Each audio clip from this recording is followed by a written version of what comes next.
So, hello and welcome dito sa aking channel. So, ngayon ay gagawa tayo ng another ukulele tutorial.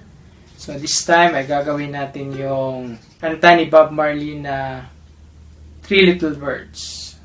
So, punta muna tayo sa mga chords na ginamit sa kantang ito. So, meron lang itong tatlong chords. So, una ay A. Yung index finger nyo ay lagay nyo lang dito sa first fret ng C string, second string. Then, ang middle finger ay lagay nyo lang dito sa second fret ng G string. So, this is A. The next na chord ay D.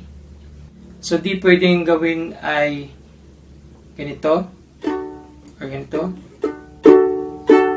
So, yung middle finger nyo, lagay nyo lang sa second fret dito. So, dapat ay tutunog itong tatlong string na ito. Okay na hindi ito tutunog. So, ito yung tatlo yung important. Or pwede rin ganito.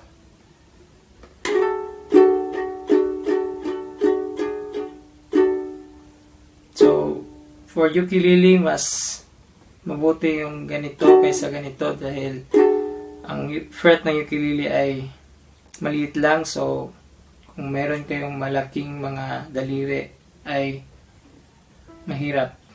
So, pwedeng ganito na lang. D. So, next na chord ay E. So, kung dito ang D, pwede nyong i-play ang E as ganito. So, D, then E. So, middle finger, lagay nyo lang sa 4th fret ng G string, C string, at E string. So, again, pwede lang hindi ito tutunog. Dead string ito.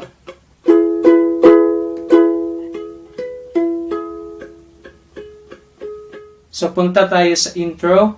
So, sa intro, ang chord na ginamit ay A. Okay? A. Then, meron yung melody sa intro. Kung gusto nyong i-play yung melody or yung riff, you can have this riff or notes. First note ay ito. Open string ng A string, then second fret ng A string again. So, pwede itong gawin sa isang string lang, itong A string. So, again, first note ay open A, then second fret ng A, then open na naman, then 7th fret ng A string, then 4th fret ng A string. Then 2nd fret ng A string. And open again. So again, open, 2nd fret, open, 7th fret, 4th fret, then 2nd fret, then open. So, ganito ang pag-play. Let's have first slow-mo.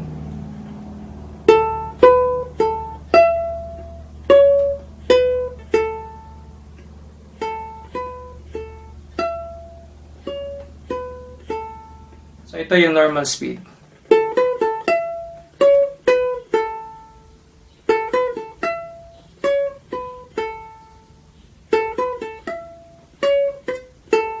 Ayan. So, pwede rin niyang gawin dito. So, G ito. Ito yung G sharp. So, ito naman yung A. So, pwede niyong kunin dito yung riff ng intro. Okay. So, instead of open A, you can have that in the 5th fret ng E string. Okay. Then, 7th fret ng E string again. Then balik sa 5th fret ng E string. Then 7th fret ng A. Then 4th fret ng A string. Then 7th fret ng E. Then 5th fret ng E. So, pwedeng ganito.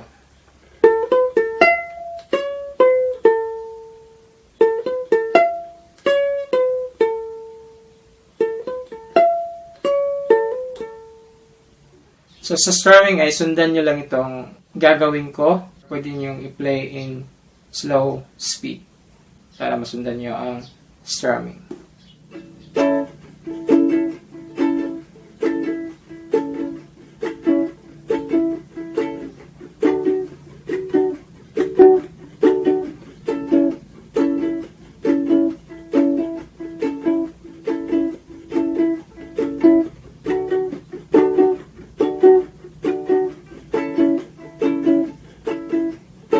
So, usually ito ay down, up na strumming. So, punta tayo sa chord ng chorus. So, after ng intro ay diretso sa chorus. So, ang chord ng chorus ay A at saka D. So, ganito yung chorus. Na, na, na.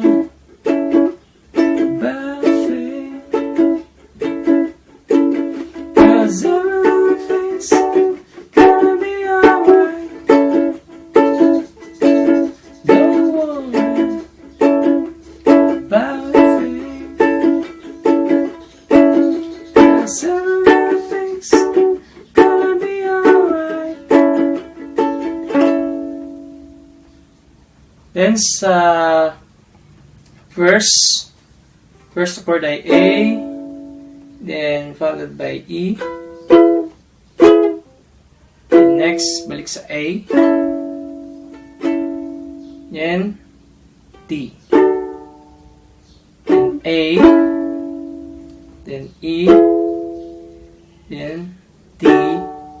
Then A. So yun ang chords ng verse. So, ganito yung verse. So, last part ng chorus. Everything's gonna be alright. Rise up this morning, smile on the rising sun. Three little birds by my doorstep, singing sweet songs, the melodies pure and true, saying, this is my message to you, saying, don't worry about a thing. So, ganyan. So, chorus, verse, chorus, then verse na naman, then chorus, then end na ng song. So, let's go back. Let's play the intro, then chorus, then verse, then balik sa chorus. Okay. So, intro.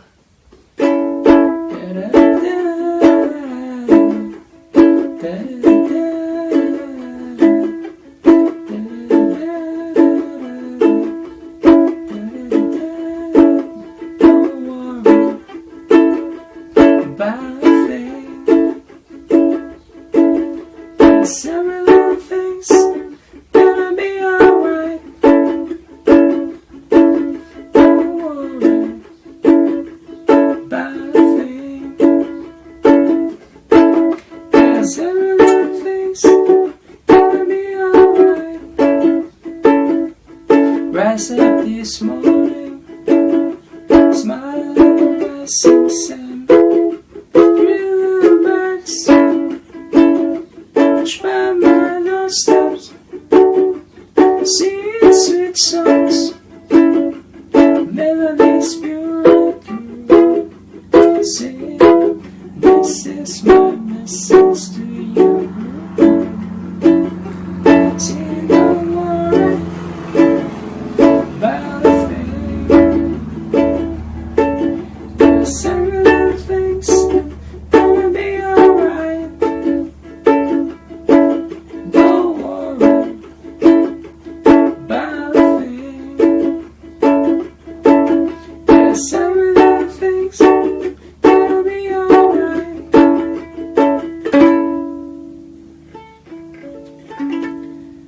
So, yun ang kanta ni Bob Marley na Three Little Birds. I hope this video helps. So, kung hindi pa kayo nakasubscribe sa aking channel, please subscribe for more videos. And thank you for watching and see you next time.